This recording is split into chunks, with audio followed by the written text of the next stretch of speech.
దేవునికి స్తోత్రం. హల్లెలూయా, హల్లెలూయా, హల్లెలూయా. మరొక్కసారి దేవుని వాక్యాన్ని మీతో పంచుకోవడానికి దేవుడు నాకు ఇచ్చినటువంటి సమయమును బట్టి, ధన్యతను బట్టి దేవుని నామాన్ని స్తుతిస్తున్నాను. దేవుని సన్నిధికి కూడి వచ్చినటువంటి మీ అందరికీ కూడా నా హృదయపూర్వకమైన వందనాలు తెలియజేస్తున్నాను. అందరికీ వందనాలండి. దేవునికి స్తోత్రం. హల్లెలూయా, హల్లెలూయా. ఇంకా చాలామంది కనబడలేనట్లుగానే కనిపిస్తున్నారు. ఎందుకు రాలేదు దేవుని సన్నిధికి అంటే చాలామంది ఏం చెప్తారో తెలుసా? టైం దొరకట్లేదండి అంటారు. ఏం చెప్తారు చెప్పండి? టైం దొరకట్లేదండి అనేసి అంటారు. కానీ ఈ సమయం, ఈ టైం, ఇవంతా ఎవరిస్తున్నారు మనకి? దేవుడే ఇస్తున్నాడు. దేవుడిచ్చినటువంటి టైము ఖచ్చితంగా దేవునితో గడపడానికి, దేవుణ్ణి ఆరాధించడానికి ఖచ్చితంగా ఏం చేయాలి చెప్పండి? హెచ్చించాలి. అదే మన జీవితాలకు ఆశీర్వాదకరం. ఒక విషయాన్ని చెప్పి నా మాటలు నేను ముందుకు వెళ్తాను. ఒక క్రైస్తవ కుటుంబం ఉందటండి. ఆ క్రైస్తవ కుటుంబంలో ఆ తల్లి తండ్రి చాలా భక్తిపరులు, ఆత్మీయులు, దేవుని సన్నిధిలో సాగేటువంటి వారు. వారికి ఉన్నటువంటి ఆ యవన బిడ్డతో చెప్పేవారట రోజు, బాబు వాక్యం చదువుకోరా అంటే, మీకులాగా నాకు టైము బాగా ఉందనుకుంటున్నారా? నాకు టైము దొరకట్లేదు, వాక్యం చదువుకోవడానికి టైం లేదనేవాడట. ప్రార్థన చేసుకోరా నాయన అంటే, నాకు టైం లేదు, మీకులా ఉన్నాను అనుకుంటున్నారా నేను అనేసి అనేవాడట. పోనీ ఈరోజు ఆదివారం కదా, దేవుని సన్నిధికి రారా వెళ్దాం అనేసి అంటే తల్లిదండ్రులు, నాకు టైం లేదు, నేను చాలా బిజీ అనేసని అనేవాడట. అలా ఎన్నిసార్లు చెప్పినా టైం లేదు అనేవాడట. ఒకరోజు తల్లిదండ్రులు దేవుని సన్నిధిలో ప్రార్థన చేసి దేవునికి అప్పగించారట. ప్రభువా, టైం లేదు అనేసి అంటున్నాడు, ఆ బిడ్డని ఏం చేయాలి? నీవే దర్శించాలి, మేము చెప్తే ఏమీ వినట్లేదు, నీ చేతులకి అప్పగిస్తున్నాం, నీవే ఆ బిడ్డను దర్శించాలి అని దేవుని చేతులకి అప్పగించారట తల్లిదండ్రులు. అప్పగిస్తే ఆ రోజు పడుకున్నారు, అందరూ పడుకున్నారు, తల్లిదండ్రులు ఆ బిడ్డ కూడా పడుకున్నారు. పడుకుంటే ఆ బిడ్డకి ఒక కళ వస్తుందట. ఆ కళలో ఏం కనిపిస్తుంది అంటే, ఆ అబ్బాయి చనిపోయాడట. చనిపోతే అలా వెళ్ళిపోతున్నాడట. వెళ్ళిపోతూ ఉంటే పరలోకం కనిపించిందట. కనిపిస్తే, ఓహో మా అమ్మ మా డాడీ పరలోకం అంటారు కదా, ఇదేనేమో అనేసి అని పరలోకం వైపు వెళ్ళాడట. వెళ్తే అక్కడ గేట్ దగ్గర ఇద్దరు దేవదూతలు ఉన్నారట. ఏయ్ ఆగు, ఎవరు నువ్వు అన్నారట. నేను లోపలికి వెళ్ళాలనుకుంటున్నాను పరలోకానికి అన్నారట. అయితే నీ పేరు ఒక గ్రంథంలో ఉండాలి. ఆ గ్రంథం ఏంటి అంటే ద బుక్ ఆఫ్ లైఫ్, అంటే జీవ గ్రంథంలో నీ పేరు ఉంటేనే లోపలికి ఎంట్రీ ఉంటుంది. ఆగు అంటే, అయితే చూడండి నా పేరు ఉందో లేదో బుక్లో అన్నాడట. బుక్కు మొదటి నుంచి చివరి వరకు చూసేశారట. ఎవరు? దేవదూతలు. పేరు మాత్రం ఎక్కడా కనిపించలేదట. నీ పేరు ఎక్కడా కనిపించట్లేదు అన్నారట. అంటే అయితే ఇంటి పేరు చూడండి, ఇంటి పేరుతో చూడమన్నాడట. ఇంటి పేరు చాలామందికి సెంటిమెంట్గా ఉంటుంది కదా, మా ఇంటి పేరు వాళ్ళు ఇంతమంది ఉన్నారు అన్నట్లుగా గొప్పలు చెప్పుకుంటారు కదా, మా ఇంటి పేరుతో చూడండి అన్నాడట. ఇంటి పేరు అసలే లేదంట, అందులో అసలే లేదు ఇంటి పేరు అన్నదట దేవదూత. అంటే అయితే నా డిగ్రీలు పోల్చి చూడండి అన్నాడట. డిగ్రీలు ఈ అన్నిటికి ఇక్కడ ప్లేస్ ఉండదు, లేదు నీ పేరు అనేసి అంటే, అయితే అసలు ఈ గ్రంథంలో పేర్లు ఎవరు రాస్తారు అన్నాడట. ఎవరు రాస్తారు? గొర్రెపిల్ల జీవ గ్రంథంలో గొర్రెపిల్ల అయినటువంటి యేసు ప్రభువుల వారే రాస్తారు ఈ గ్రంథంలో పేర్లు, మరొక రాయడానికి హక్కుదారులు ఎవరూ లేరు అని చెప్పారట. అయితే ఆయన్నే పిలండి, ఆయనతోటే ఏం చేస్తానో తేల్చుకుంటాను అన్నాడట. యేసు ప్రభుని వారిని పిలిచారట. ఎవరు? దేవదూతలు. పిలిస్తే అప్పుడు యేసు ప్రభులు వారు వచ్చారట. వస్తే యేసు ప్రభుతో ఏమంటున్నారు? ఇటు చూడాలి. యేసు ప్రభుతో ఏమంటున్నాడు ఈ అబ్బాయి? తగు పెట్టుకుంటున్నాడట. ఏమని? నా పేరు ఎందుకు రాయలేదు అసలు జీవ గ్రంథంలో? పేర్లు రాసేది నువ్వేనట కదా, ఎందుకు రాయలేదు యేసయ్యా అని తగు పెట్టుకున్నాడట. అప్పుడు యేసయ్య చెప్పిన మాట ఏంటో తెలుసా? చాలాసార్లు రాద్దామనుకున్నాను కానీ టైం దొరకలేదు అన్నారట. యేసయ్య ఏమన్నాడు చెప్పండి? చాలాసార్లు నీ పేరు జీవగ్రంథంలో రాద్దామని చూశాను, కానీ నాకేం దొరకలేదు, టైం దొరకలేదు. నువ్వే ఏదో చిన్న పని చేసుకునేటువంటి నువ్వే నా సన్నిధికి రావడానికి, నా వాక్యం చదవడానికి, నా సన్నిధిలో ప్రార్థించడానికి నీకు టైం దొరకకపోతే, సర్వలోక సర్వాధికారి అయినటువంటి నేను సకల సృష్టిని, సకల భక్తుల యొక్క విన్నపాలు ఆలకించి వారి జీవితాల్లో కార్యాలు చేయగలిగేటువంటి ఇంత బిజీగా ఉండాల్సినటువంటి నేను ఖాళీగా ఉంటాను అనుకున్నావా? నాకు టైం దొరకలేదు, పో నరకానికి అన్నాడట యేసయ్య. గమ్ముని మెలకు వచ్చేసిందట. అయ్య బాబోయ్, ఇది కళ నిజం కదా అనిపించిందట. అనిపించి తుళ్ళిపడి లేచి మరుసటి ఆదివారం వాళ్ళ తల్లిదండ్రుల కంటే ముందు ఈ అబ్బాయి వచ్చి దేవుని సన్నిధిలో కూర్చున్నాడట. దేవునికి స్తోత్రం, హల్లెలూయా. అంటే ఈరోజు ఈ టైము కానివ్వండి, సమయం, ఆరోగ్యం కానివ్వండి, ఆయుష్ కానివ్వండి, ఇవన్నీ ఎవరిస్తున్నారు మనకి అంటే ఎవరిస్తున్నారు చెప్పండి? దేవుడు ఇస్తున్నాడు. ఆయన ఇచ్చినవి ఆయన కొరకు వెచ్చించడమే మన జీవితాలకి ఆశీర్వాదం. ఆయన ఇవ్వకపోతే మనం ఏ పరిస్థితుల్లో ఉంటాం అనేది ఎంతైనా కూడా ఆలోచన చేసి ఖచ్చితంగా దేవుని సన్నిధిలో మన సమయాన్ని ఆయన సన్నిధిలో వెచ్చించడానికి, ఆయన్ని ఆరాధించడానికి ఎంతైనా కూడా మనం వినియోగించాలి అనేటువంటి మాటలు నేను తెలియజేస్తున్నాను. రండి, మనం ఈరోజు మన వాక్య ధ్యానంలోనికి గనక వెళ్తే, మన వాక్య ధ్యానంలోనికి వెళ్దాం.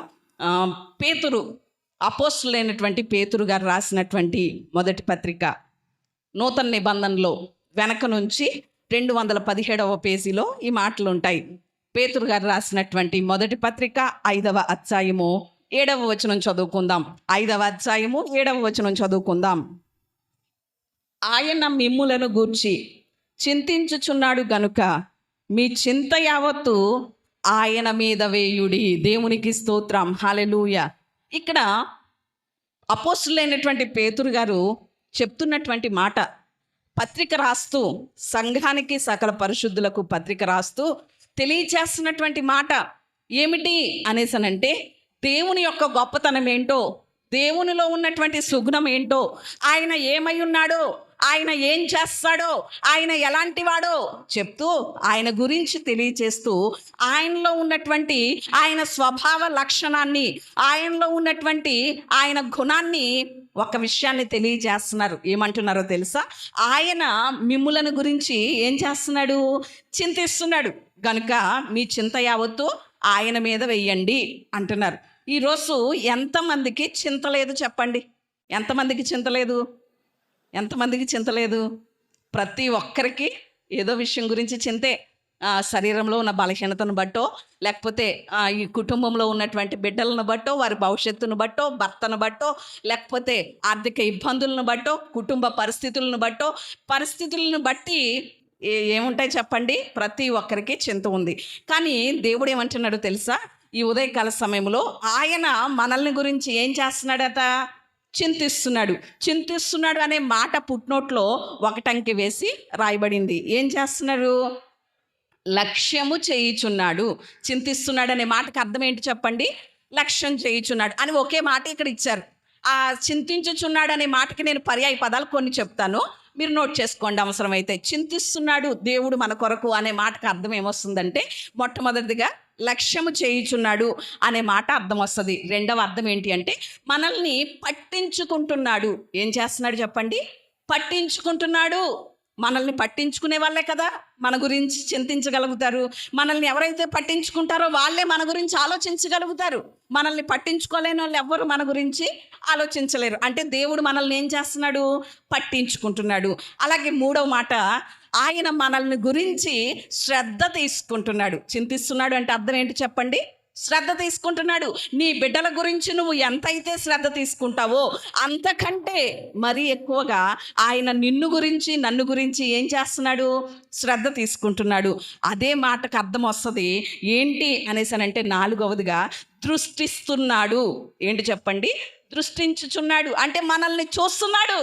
ఏ పరిస్థితి గుండా మనం వెళ్తున్నామో, ఏ బాధలైతే అనుభవిస్తున్నామో, ఏ బలహీనతతో అయితే బాధపడుతున్నామో, ఏ ఇరుకుల గుండా, ఏ ఇబ్బందుల గుండా సతమతమైపోతున్నామో, ఎలాంటి పోరాటాలను బట్టి నలిగిపోతున్నామో, ఇవన్నిటిని గురించి ఆయన చింతిస్తున్నాడు. అంటే ఏం చేస్తున్నాడు? మనల్ని దృష్టిస్తున్నాడు. మనం ఎదుర్కొనే ప్రతి పరిస్థితిని చూస్తున్నాడు అని అర్థం వస్తుంది. అంటే చింతిస్తున్నాడు అనే మాటకి ఇన్ని అర్థాలు వచ్చినాయి కదా. అందులో ఒక్క మాట మనం ఆలోచన చేద్దాం. అన్ని మాటలు ఆలోచన చేయాలంటే సమయం సరిపోదు కాబట్టి ఒక్క మాట ఆలోచన చేద్దాం. ఆయన మనల్ని దృష్టించుచున్నాడు. ఏం చేస్తున్నాడు చెప్పండి? దృష్టిస్తున్నాడు అనే మాటను ఆలోచన చేద్దాం. ఈరోజు యెహోవా యొక్క కనుదృష్టి మన మీద ఉంది అనే విషయాన్ని మనం ఎంతైనా కూడా ఆలోచన చేయాలి. అంటే చాలాసార్లు మనుషులు ఏమనుకుంటారో తెలుసా? మనం చాలామంది అధికారుల దగ్గరికి వెళ్ళినప్పుడు కానివ్వండి, మనకు తెలిసినటువంటి వారు ఎవరైనా ఒక గొప్ప పొజిషన్లో ఉన్నారనుకోండి, వాళ్ళ దగ్గరికి వెళ్ళినప్పుడు ఏమంటాం మనం? కొంచెం మమ్మల్ని ఓ చూపు చూడండి బాబు అంటాం. అంటారా లేదా? అన్న అనుభవాలు ఉన్నాయా లేదా మీకు? చాలామందికి ఉంటాయి కదా. ఏదైనా సహాయం కోసం కానివ్వండి, లేకపోతే మన బంధువులు స్నేహితులు ఎవరైనా గొప్ప పొజిషన్లో ఉన్నటువంటి వారు కానివ్వండి, అధికారుల దగ్గరికి కానివ్వండి, ఎవరైనా అధికారులు మన వీధిలోకి వచ్చినప్పుడు కానివ్వండి, ఏం చేస్తాం? కొంచెం మమ్మల్ని చూడండి బాబు, కొంచెం మా మీద దృష్టి నిలపండి బాబు అనేసి అని అంటూ ఉంటాం. అంటే మనుషులు మనల్ని చూడాలని, మనుషులు మన మీద దృష్టి నిలపాలని ఆశిస్తూ ఉంటాం చాలాసార్లు. అవునంటారా కాదంటారా? మనుషులు మన మీద దృష్టి నిలిపితే ఏదో మనకి ప్రమోషన్ వస్తుందని, లేకపోతే మనుషులు మన మీద దృష్టి నిలిపితే మనకేదో లోన్ వస్తుందని, లేకపోతే అధికారులు ఏదైనా మన మీద దృష్టి నిలిపితే మనకు లోన్ శాంక్షన్ అయ్యి ఇల్లు కట్టేసుకుంటామని, లేకపోతే మన బంధువులు స్నేహితులు ఎవరైనా మన మీద దృష్టి నిలిపితే మనకేదో సహాయం చేసేస్తారు ఆర్థికంగా అని ఆశపడతా ఉంటాం. కానీ మనుషులు దృష్టించడం ద్వారా మనకేముండదు చెప్పండి? ఏ మాత్రం కూడా ప్రయోజనం ఉండదు. మనుషుల దృష్టి ఎలా ఉంటుందో నేను కొన్ని మాటలు త్వరగా చెప్తాను, మీరు నోట్ చేసుకోండి. మొట్టమొదటిగా మనుషులు కనుక మనల్ని దృష్టిస్తే, మనుషుల యొక్క దృష్టి మన మీద ఉంటే ఎలా ఉంటుందో తెలుసా? ఆదికాండము 16వ అధ్యాయం 4వ వచనంలో చూస్తే అక్కడ హాగరు దృష్టికి సారా ఎలా కనిపించిందట? నీచమైన దానిగా కనిపించిందట. అసలు సారా చేసిన పనేంటి అనేసనంటే, సారా అబ్రహాము చాలా ఆస్తిపరులు, 318 మంది దాసదాసీలు కలిగినటువంటి ఆ కుటుంబంలోనికి సారాతో పాటు సమాన వారసత్వపు హక్కు ఎవరికి ఇచ్చింది? హాగర్కి ఇచ్చింది సారా. అలాంటి సమానత్వపు హక్కు హాగర్కి ఇస్తే అలాంటి సారాని ఎలా చూస్తుంది? అలాంటి ఆ సమానత్వపు హక్కు ఆస్తిని పంచినటువంటి సారాని హాగర్ దృష్టికి ఎలా కనిపించింది? నీచమైన దానిగా కనిపించింది. అలా చూసింది కాబట్టే, అలాంటి సారాని నీచంగా దృష్టించింది కాబట్టే ఆస్తిలో భాగం లేకుండా సారా వెళ్ళగొట్టేసింది. దేవునికి స్తోత్రం. మనుషుల దృష్టి ఎలా ఉంటుందో చెప్పండి? కొంచెం రాగానే దృష్టి ఏమైపోద్ది? మారిపోద్ది. అయ్యో నాకు ఇంత చేసింది సారాయే కదా అనేటువంటి అభిమానం కానీ కృతజ్ఞత కానీ లేకుండా సారానే నీచమైన దానిగా చూసింది. సారా ఏం చేసింది చెప్పండి? వెళ్ళగొట్టేసింది. రెండవదిగా చూద్దాం. ఆదికాండము 19వ అధ్యాయం 14వ వచనంలో చూస్తే ఇక్కడ మనకి లోతు కనిపిస్తారు. సొదొమ గొమొర్రా పట్టణాలని దేవుడు నాశనం చేస్తాను అని 2 దేవదూతలను పంపించి లోతుకి సమాచారం అంతా, సంగతి అంతా తెలియజేస్తే అప్పుడు లోతు ఏమన్నాడో తెలుసా? తన కుమార్తెలను పెండ్లాడనయ్యి ఉన్నటువంటి అల్లుల దగ్గరికి వెళ్ళి, దేవుడు ఈ పట్టణాన్ని నాశనం చేయబోతున్నాడు, రండి దేవుడు పారిపోమన్న చోటకి పారిపోదాం, ఈ పట్టణం విడిచి వెళ్ళిపోదాం అని తన అల్లుళ్ళకి చెప్తుంటే, తన అల్లుళ్ళ దృష్టికి లోతు ఎలా కనిపించాడు? ఎగతాళి చేసేవాడిలా కనిపించాడు. అసలు లోతు చేసే పని ఏంటి అక్కడ? ఆ నాశనం నుండి తప్పిందామని ప్రాకులాడుతున్నాడు. ఆ నాశనం నుండి వారిని తప్పిందాం, వారిని కాపాడదాం అని ప్రయాసపడుతుంటే వాళ్ళ దృష్టికి లోతు ఎలా కనిపించాడు చెప్పండి? ఎగతాళి చేసేవాడిలా కనిపిస్తాడు. అంటే మనుషుల దృష్టి ఇలా ఉంటుంది. వారికి మనం మంచి చెప్పినా కూడా ఎలా తీసుకుంటారు? కేర్లెస్గా తీసుకుంటారు, ఎగతాళిగా తీసుకుంటూ ఉంటారు.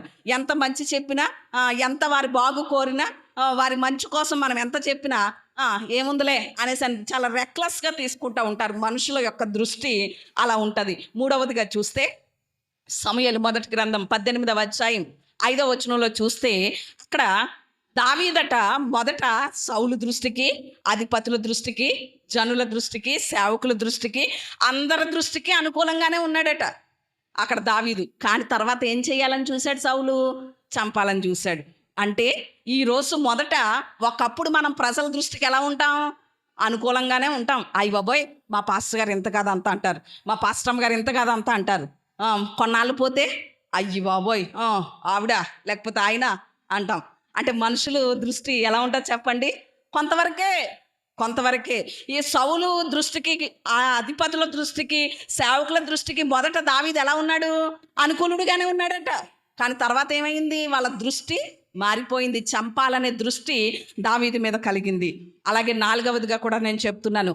సమూయేలు మొదటి గ్రంథం 29వ అధ్యాయం 9వ వచనంలో చూస్తే అక్కడ ఫిలిస్తీన్లు రాజైనటువంటి ఆకీష్ కనిపిస్తున్నాడు. ఆ ఆకీష్ దృష్టికి దావీదు ఎలా కనిపించాడో తెలుసా? ముందు దైవదూత వలె కనిపించాడట. ఎలా కనిపించాడు చెప్పండి? ఆకీష్ దృష్టికి దావీదు దైవదూత వలె కనిపించాడు. కానీ ఆ దైవదూత వలె కనిపించిన దావీదుతోనే ఆకీష్ యుద్ధం చేశాడు. దేవునికి స్తోత్రం. మొదట ఏమన్నాడు?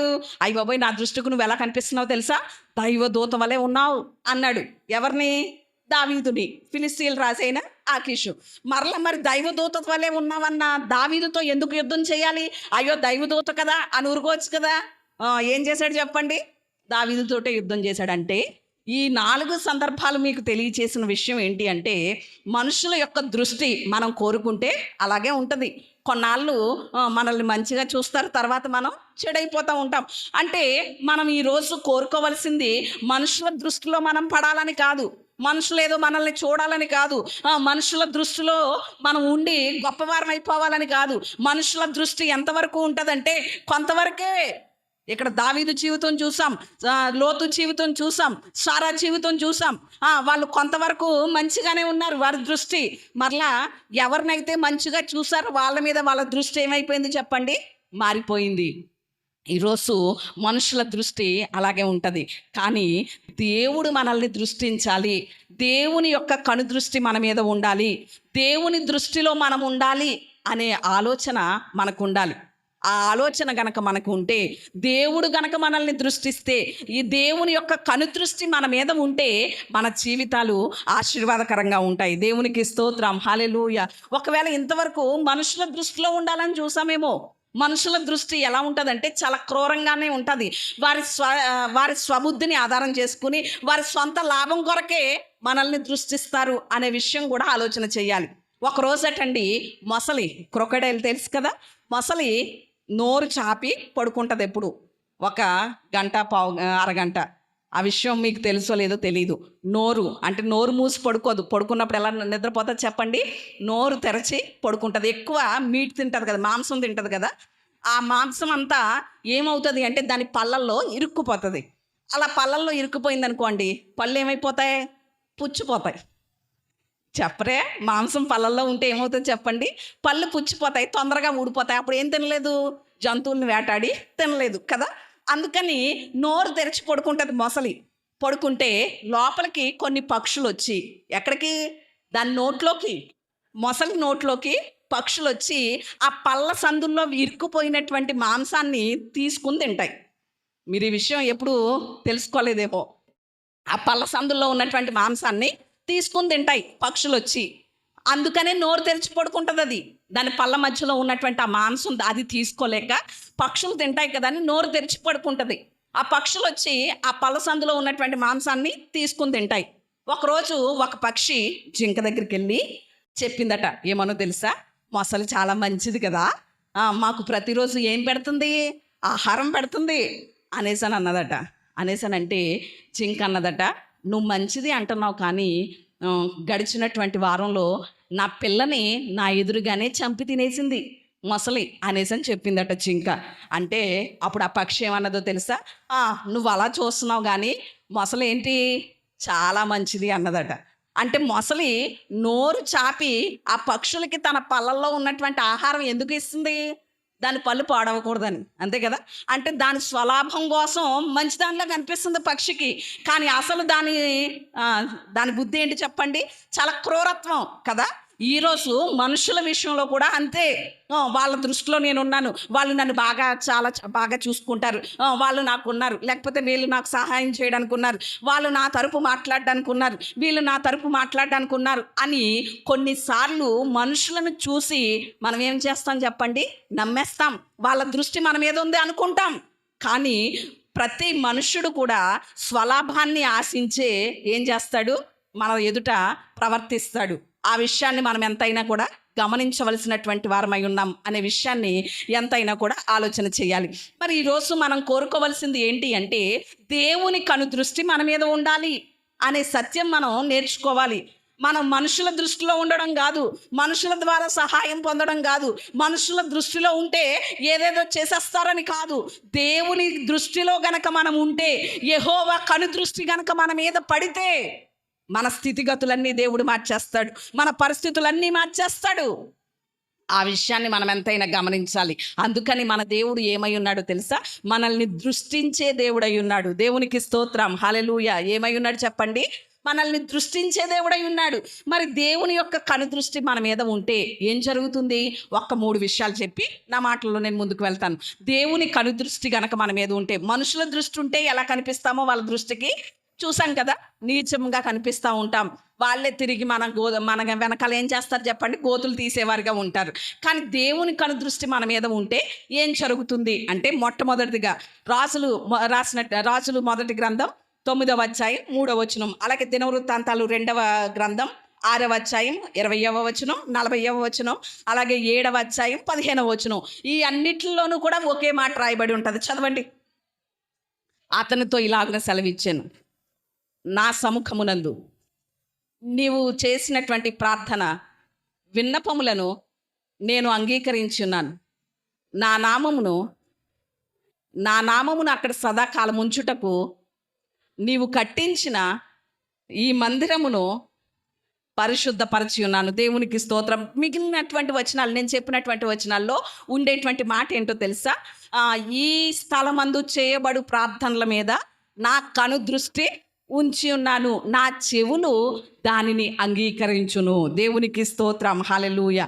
అంటే దేవుని దృష్టి గనక మన మీద ఉంటే, దేవుని దృష్టి గనక మన కుటుంబాల మీద ఉంటే ఏం చేస్తాడు దేవుడు అంటే, దేవుని సన్నిధికి వచ్చి మనం ఏదైతే ప్రార్థన చేస్తున్నామో, వేటి కొరకైతే దేవుని సన్నిధిలో బ్రతిమలాడుకుంటున్నామో, వేటి కొరకైతే దేవుని సన్నిధిలో గోసాడుతున్నామో, వేటి కొరకైతే దేవుని పాదాలు పట్టుకుని ప్రార్థిస్తున్నామో, మన ప్రార్థనలన్నీ అంగీకరించబడతాయి. దేవునికి స్తోత్రం, హల్లెలూయా. ఈరోజు చాలామంది ప్రార్థనలకు దేవుడు ఏమిస్తున్నాడు చెప్పండి? సమాధానం ఇస్తున్నాడు. అంటే దేవుని యొక్క కనుదృష్టి మన మీద ఉంది గనక మనం చేసే ప్రతి ప్రార్థన దేవుడు ఏం చేస్తున్నాడు? ఆలకిస్తున్నాడు. అవును, ఆమెనంటూ ఏం చేస్తున్నాడు చెప్పండి? సమాధానం ఇస్తున్నాడు. ఈరోజు మన ప్రార్థనలకి సమాధానం రావాలి అంటే, మనం చేసే ప్రార్థనలు దేవుడు అంగీకరించాలి అంటే ఏముండాలి చెప్పండి? దేవుని కనుదృష్టి మన మీద ఉండాలి. అంటే దేవుని యొక్క కనుదృష్టి మన మీద ఉంటే మన ప్రార్థనలు ఏం చేయబడతాయి? అంగీకరించబడతాయి. మరి ఈరోజు ఎవరెవరి దగ్గరకో వెళ్ళి ప్రార్థన చేసినా, ఎవరెవరి దగ్గరకో వెళ్ళి చేతులు జోడించి వాళ్ళని ప్రాధేయపడినా మనకి సహాయం చేసేవాళ్ళు ఎవ్వరూ లేరు. కానీ దేవుని కనుదృష్టి గనక నీ మీద ఉంటే, దేవుని కనుదృష్టి గనక, దేవుడే గనక నిన్ను దృష్టిస్తే, నువ్వు ఏ ప్రార్థన అయితే దేవుని సన్నిధిలో చేస్తున్నావో, దేని కొరకైతే ప్రార్థన చేస్తున్నావో, ఆ ప్రతి ప్రార్థన దేవుడు ఏం చేస్తాడు చెప్పండి? అంగీకరిస్తాడు. దేవునికి స్తోత్రం. సాధు సుందర్ సింగ్ ఎంతమందికి తెలుసు? ఆయన అందరికీ కూడా తెలుసు కదా. సాధు సుందర్ సింగ్ గారు చాలా నిష్ట కలిగినటువంటి సిక్కు మతం నుండి రక్షించబడ్డారు. ఆ రక్షించబడినటువంటి ఆయన ఒక దర్శనంతో టిబెట్, అంటే హిమాలయాల దగ్గర ఉన్నటువంటి ఆ టిబెట్ ప్రాంతానికి స్వార్థ పరిచర్య కొరకు ఆయనకు ఒక దర్శనం ఉంది. అక్కడ దేవుని స్వార్థ చెయ్యాలి అని. ఆ దర్శనం చేత టిబెట్ ప్రాంతానికి స్వార్థ ప్రకటించడానికి వెళ్తే అక్కడ టిబెట్లో ఉన్నటువంటి ఒక ప్రాంతానికి స్వార్థ ప్రకటించడానికి వెళ్తే అక్కడ ఉన్నటువంటి ప్రజలకు కానీ, ఆ మత పెద్దలకు, ఆ గ్రామంలో ఉన్న మత పెద్దలకు కానీ దేవుని యొక్క స్వార్థ ప్రకటించడం ఇష్టం లేదు. కాబట్టి ఆ ప్రాంతంలో ఉన్నటువంటి ప్రజలు, మత పెద్దలు వీళ్ళందరూ కలిసి అక్కడ ఆ ప్రాంతంలో ఒక గొయ్యి ఉంటుంది. దాన్ని ఏమంటారు అంటే మరణపు గొయ్యి అంటారు, మరణపు నుయ్యి అంటారు దాన్ని. ఎవరైనా తప్పు చేస్తే ఆ మత పెద్దలు పట్టుకెళ్ళి ఆ గోతులో పడేస్తారు.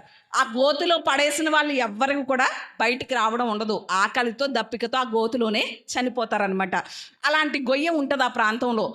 ఈ మత పెద్దలు, ప్రజలందరూ కలిసి ఏం చేశారో తెలుసా? సాధు సుందర్ సింగ్ గారిని ఆ గోతిలో పడేశారు. ఏ గొయ్యి? మరణపు గొయ్యిలో పడేశారు. తీసుకువెళ్ళి పడేస్తే సాధు సుందర్ సింగ్ గారు ప్రార్థన చేస్తున్నారు దేవునికి. ప్రభువా, నీ స్వార్థ ప్రకటించడానికి నేను వచ్చాను. ఈ ప్రాంతానికి స్వార్థ ప్రకటించమని నువ్వు నన్ను దర్శనం ఇచ్చావు కదా. నీ దర్శనం ప్రకారంగానే వీళ్ళకి ప్రకటించాలని ఆశపడుతున్నాను. మరొక అవకాశం నాకు ఈ ప్రాంతానికి స్వార్థ ప్రకటించే అవకాశం ఇవ్వండి అని అలా ప్రార్థన చేస్తున్నారు. 3 రోజులైంది ఆకలితో అలాగే ప్రార్థన చేస్తున్నారు. 3వ రోజు నైట్ జరిగినటువంటి విషయం ఏంటి అంటే, ఆ గోతిలో వేసేసిన తర్వాత మూత పెట్టేస్తారు. ఏం చేస్తారు చెప్పండి? ఎవరు బయటికి రాకుండా మూత పెట్టేస్తారు ఆ గొయ్యి పైన. ఆ మూడవ రోజు నైట్ సాధు సుందర్ సింగ్ గారిని వేసేసిన తర్వాత మూడవ రోజు నైట్ జరిగిన విషయం ఏంటి అంటే, ఆ గొయ్యి మీద ఉన్నటువంటి ఆ మూత తీయబడింది, పక్కకి తీయబడి ఒక తాడు వేలాడుతుంది గోతులోకి. ఓహో, ఎవరో పైనుండి నన్ను పైకి రమ్మని తాడు వేశారు అని సాధు సుందర్ సింగ్ గారు ఆ తాడు పట్టుకుని వేలాడుతూ పైకి వచ్చారు. పైన చూస్తే ఎవ్వరూ లేరు. అంతా ఎలా ఉంది చెప్పండి? నిర్మానుషంగా ఉంది. దేవునికి స్తోత్రం. అప్పుడు మరలా సువార్త ప్రకటించడం ప్రారంభించారు ఆయన. దేవునికి స్తోత్రం. అంటే ఆ గోతిలో ఉండి సాధు సుందర్ సింగ్ గారు చేసినటువంటి ప్రార్థన ఎక్కడికి వెళ్ళింది? దేవుని సన్నిధికి వెళ్ళింది. అంటే సాధు సుందర్ సింగ్ గారి మీద దేవుని యొక్క కనుదృష్టి ఉంది కనుక ఆయన ఎక్కడ ఉండి ప్రార్థన చేసినా దేవుడు అంగీకరించాడు. ఈరోజు మనం ఎక్కడ ఉన్నాము, ఏ పరిస్థితుల్లో ఉన్నా, కష్టాల్లో ఉన్నా, శ్రమల్లో ఉన్నా, ఇరుకుల్లో ఉన్నా, ఇబ్బందుల్లో ఉన్నా, ఎలాంటి పరిస్థితుల్లో ఉండి ప్రభువా నన్ను కనికరించు అని ప్రార్థన చేస్తే మన ప్రార్థనలు ఎప్పుడు అంగీకరించబడతాయో తెలుసా? దేవుని దృష్టి మన మీద ఉన్నప్పుడు మన ప్రార్థనలు అంగీకరించబడతాయి. దేవునికి స్తోత్రం. హల్లెలూయా. రెండవదిగా, దేవుని దృష్టి మన మీద ఉంటే ఏం జరుగుతుంది అనే విషయాన్ని, రెండవ విషయాన్ని నేను చెప్తాను. నెహెమ్యా గ్రంథం 5వ అధ్యాయం 19వ వచనం, అలాగే ఇర్మియా గ్రంథం 24వ అధ్యాయం 6వ వచనం. ఈ రెండు చోట్ల కూడా ఒకే మాట ఉంటుంది. ఏమని అంటే, మేలుకై నా దేవా నన్ను దృష్టించు అనే మాట నెహెమ్యా ప్రార్థన చేస్తాడు. అంటే ఈ రెండు సందర్భాల్లో రాయబడినటువంటి మాటను బట్టి నేను చెప్తున్నాను. దేవుని యొక్క దృష్టి మన మీద ఉంటే మనకి రెండవదిగా ఏం కలుగుతుంది అంటే మేలు కలుగుతుంది. దేవునికి స్తోత్రం. హల్లెలూయా. ఏం కలుగుతుంది చెప్పండి? మేలు కలుగుతుంది. ఈరోజు మేలు చేయడానికి మనుషులు ఎవరైనా వస్తారా చెప్పండి? ఇందాక ఆల్రెడీ చదవబడినటువంటి కీర్తన 14వ కీర్తనలో ఉంది, మేలు చేయవాడు ఒక్కడునూ లేడట. మనుషులు అన్న వాళ్ళు ఎవరు ఏం చేయరు చెప్పండి? మేలు చేయరు. ఈరోజు ఉన్నటువంటి ఈ జనరేషన్ బట్టి, ఈ పరిస్థితులను బట్టి చూస్తే మేలు చేసే వాళ్ళు అసలే ఎక్కడ దొరకరు మనకి. అవునంటారా కాదంటారా? కదండి. అసలు మేలు చేసేవాడు ఎవడూ లేడు మనిషి అన్నవాడు. కానీ దేవుని దృష్టి గనక మన మీద ఉంటే, దేవుడే గనక మనల్ని దృష్టిస్తే, నువ్వు ఏ మేలు కొరకైతే వెయిట్ చేస్తున్నావో, నీ కుటుంబంలో ఏ మేలైతే జరగాలని ఆశిస్తున్నావో ఆ మేలు చేత నిన్ను తృప్తిపరుస్తాడు. దేవునికి స్తోత్రం. హల్లెలూయా. దేవుని దృష్టి మన మీద ఉంటే మనకేం జరుగుతుంది చెప్పండి? రెండవదిగా మేలు జరుగుతుంది. ఈరోజు చాలామంది ఏం ఆశిస్తున్నారంటే, మా కుటుంబంలో ఈ మేలు జరగాలి. ఒకవేళ బిడ్డ వివాహం అనే మేలు జరగాలా, లేకపోతే ఆరోగ్యం అనేటువంటి మేలు దేవుడు దయచేయాలా, లేకపోతే ఆధ్యాత్మికంగా మరింత ముందుకు ఆత్మీయ శిఖరాలు ఎక్కాలనేటువంటి మేలు చేయాలా, లేకపోతే నీ బిడ్డలకు మంచి భవిష్యత్తుని ఇవ్వాలా, అది ఏ మేలైనా సరే దేవుని కనుదృష్టి గనక మన మీద ఉంటే ఆ మేలులు మన జీవితంలో జరుగుతాయి అనే విషయాన్ని మనం ఎంతైనా ఆలోచన చేయాలి. మూడవ విషయాన్ని కూడా చెప్పి నా మాటలో నేను ముందుకు వెళ్తాను. మూడవదిగా, దేవుని కనుదృష్టి గనక ఉంటే ఏం జరుగుతుంది అంటే, ద్వితీయోపదేశకాండ గ్రంథము 11వ అధ్యాయం 12వ వచనం. ద్వితీయోపదేశకాండ గ్రంథము 11వ అధ్యాయం 12వ వచనం. సంవత్సరాది మొదలుకొని సంవత్సరాంతం వరకు యెహోవా కనుదృష్టి దాని మీద ఉండును. దేవునికి స్తోత్రం. హల్లెలూయా. ఇక్కడ సంవత్సరాది మొదలుకొని, సంవత్సరాది అంటే జనవరి 1 మనకి కదా, జనవరి 1 నుంచి సంవత్సరాంతం వరకు, అంటే డిసెంబర్ 31 వరకు కూడా ఏముంటుందట? యెహోవా కనుదృష్టి దాని మీద ఉంటుందట. దాని మీద అంటే ఏంటది? కనాను దేశం. దేని గురించి మాట్లాడుతున్నారు ఇక్కడ దేవుడు అంటే, కనాను దేశం మీద ఉంటుందట దేవుని దృష్టి. జనవరి 1 నుంచి డిసెంబర్ 31 వరకు, అంటే సంవత్సరాది మొదలుకొని సంవత్సరాంతం వరకు కూడా ఏ క్షణంలో కూడా దేవుని దృష్టి ఆ పట్టణం మీద, ఆ దేశం నుండి తప్పిపోదు. దేవుని కనుదృష్టి దాని మీదే నిలుస్తుందట. అది ఏ పట్టణం, ఏ దేశం అంటే కనాను దేశం. అంటే దేవుని దృష్టించేటువంటి దేశం, దేవుని దృష్టిలో ఉన్న దేశం. అందుకనే కనాను దేశం ఎలాంటి ప్రదేశంగా మార్చబడింది అంటే, అది కనాను దేశంలో ఏం ప్రవహిస్తాయి? పాలు తేనెలు ప్రవహిస్తాయి. అంటే సమృద్ధి కలిగినటువంటి దేశం అది. కొండలు లోయలు కలిగినటువంటి దేశం, ఆకాశ వర్షజలం త్రాగేటువంటి దేశం, ఆశీర్వదించబడిన దేశం. దేవునికి స్తోత్రం. ఆ పాలు తేనెలు ప్రవహించేటువంటి ఆ కనాను దేశం ఆశీర్వాదకరమైనటువంటి దేశం గనుకనే దేవుడు ఏం చేయాలనుకున్నాడు? తన ప్రజలకు ఆ దేశాన్ని ఇవ్వాలనుకున్నాడు. దేవునికి స్తోత్రం. అంత ఆశీర్వాదకరమైనటువంటి దేశం. ఇప్పటికీ కూడా మీరు చూడండి, ఇశ్రాయేల్ దేశం గనక ఆలోచన చేస్తే అక్కడ ఉన్నటువంటి ఆశీర్వాదకరమైనటువంటి పరిస్థితులు కానివ్వండి, అక్కడ ఉన్నటువంటి టెక్నాలజీ కానివ్వండి, ఏ దేశంలోనూ కనిపించదు. అట్టి ఆశీర్వాదకరమైన దేశంగా ఉంది అది. చిన్న దేశమే కావచ్చు, కానీ ఎవరి దృష్టిలో ఉంది? దేవుని కను దృష్టిలో ఉంది. దేవునికి స్తోత్రం. ఇప్పుడు మామూలుగా మన వాళ్ళు కువైట్లు వెళ్తున్నారు చూసారా? కువైట్ కానివ్వండి, దుబాయ్ కానివ్వండి, మస్కట్ కానివ్వండి, ఇలా ఈ దేశాలకు వెళ్ళడానికి ఒక ఖర్చు అవుతే ఇస్రాయేల్ దేశం వెళ్ళడానికి ఎవరైనా ప్రయత్నించండి, దానికి డబల్ అవుతాయి ఖర్చులు. వెళ్ళడం కూడా చాలా రూల్స్ అండ్ రెగ్యులేషన్స్ ఉంటాయి. వెళ్ళడానికి చాలా కష్టతరమైన పరిస్థితి కూడా. అంటే ఆ దేశాన్ని దేవుడు అంతగా ఆశీర్వదించాడు, అంతగా దీవించబడిన దేశం అది. ఎందుకో తెలుసా? అంతగా ఆశీర్వదించబడడానికి, అంతగా దీవించబడడానికి కారణం ఏంటి అంటే, సంవత్సరం మొదలుకొని సంవత్సరాంతం వరకు కూడా ఎవరి కనుదృష్టి ఉంటుంది? దేవుని యొక్క కనుదృష్టి ఆ దేశం మీద ఉంది కనుక దేవునికి స్తోత్రం. ఈరోజు దేశం మీదే కాదు, నీ కుటుంబం మీద, నీ బిడ్డల మీద, నీ పరిస్థితుల మీద, నీ మీద గనక దేవుని కనుదృష్టి ఉంటే నీ కుటుంబం, నీ ప్రాంతం, నీ బిడ్డలు అందరూ కూడా ఎలా ఉంటారు చెప్పండి? ఆశీర్వాదకరంగా ఉంటారు. దేవునికి స్తోత్రం. ఈరోజు మనుషుల దృష్టి మన మీద ఉండాలనో, మన బంధువుల దృష్టిలో, స్నేహితుల దృష్టిలో ఎవరి చూపో మన మీద పడాలని మనం ఆశించడం కాదు. మన దేవుడు ఏమై ఉన్నాడంటే దృష్టించే దేవుడై ఉన్నాడు. అలాంటి దేవుని దృష్టిలో మనం ఉంటే మన ప్రార్థనలు అంగీకరించబడతాయి, మన జీవితాల్లో మేలుని జరుగుతాయి. అంతేకాదు మన కుటుంబం, మన బిడ్డలు, మన ప్రాంతం, మన దేశం కూడా ఎలా ఉంటుంది చెప్పండి? ఆశీర్వాదకరంగా ఉంటుంది. మరి ఈరోజు ఎంతమంది ఇంతవరకు ఒకవేళ మనుషుల దృష్టిలో ఉండాలని చూసుకున్నానండి, మనుషుల దృష్టి నా మీద పడాలనుకున్నాను, అధికారుల దృష్టిలో ఉండాలనుకున్నాను. ఇవన్నీ కాదు, దేవుని దృష్టి నా మీద పడాలి, దేవుని దృష్టి నా బిడ్డల మీద పడాలి, యెహోవా యొక్క కనుదృష్టి నా కుటుంబం మీద ఉండాలి అన్న వాళ్ళు దేవునికి స్తోత్రం చెప్తారా? హల్లెలూయా. అందరికీ కూడా ఆశే. ఎందుకంటే దేవుని కనుదృష్టి ఉన్నటువంటి కనాను దేశం ఎంత ఆశీర్వాదకరంగా, ఎంత సమృద్ధి కలిగినటువంటి, ఎంత సస్యశ్యామలంగా ఉన్నటువంటి దేశంగా ఉందో మనం చూస్తున్నాం. ఈరోజు మన జీవితాల్లో కూడా అలాంటి ఆశీర్వాదకరమైనటువంటి, మేలుకరమైనటువంటి అనుభవాల గుండా మన జీవితాలు, మన కుటుంబాలు వెళ్ళాలి అంటే ఏముండాలి? ఖచ్చితంగా దేవుని కనుదృష్టి మన మీద ఉండాలి. మరి దేవుని కనుదృష్టి మన మీద ఉండాలంటే హల్లెలూయా చెప్పేస్తే దేవుని కనుదృష్టి వచ్చేస్తుందా? కాదు కదా. దేవుని కనుదృష్టి మన మీద ఉండాలంటే మనం ఏం చేయాలి? కొన్ని మాటలు నేను త్వరగానే చెప్పి నా మాటలు నేను ముగిస్తాను. దేవుని కనుదృష్టి మన మీద ఉండాలి అంటే మనం ఏం చేయాలి? మొట్టమొదటిగా చూద్దాం. దేవుని కనుదృష్టి మనం పొందాలి అంటే, దేవుని కనుదృష్టి మన కుటుంబాల మీద, మన బిడ్డల మీద ఉండాలంటే ఏం చేయాలి? కీర్తన 33వ కీర్తన 19వ చరణం, 33వ కీర్తన 19వ చరణం. ఆయన యందు భయభక్తులు గల వారి మీద యెహోవా కనుదృష్టి నిలుచును. దేవునికి స్తోత్రం. హల్లెలూయా. మీరు బైబిల్ పండితులు కదా, చాలా తొందరగా తీసేసి చదివేస్తున్నారని నేనే చెప్పేస్తున్నాను అనమాట. ఆయన యందు భయభక్తులు గల వారి మీద ఏముంటుందట? దేవుని కనుదృష్టి ఉంటుందట. అంటే ఈరోజు దేవుని యొక్క కనుదృష్టి నా మీదకి రావాలి, నా బిడ్డల మీదకి రావాలి, నా కుటుంబం మీదకి రావాలి అని ఆశించేటువంటి ప్రతి ఒక్కరూ చేయవలసినటువంటి పని ఏంటి అంటే, దేవుని యందు ఏం కలిగి ఉండాలి చెప్పండి?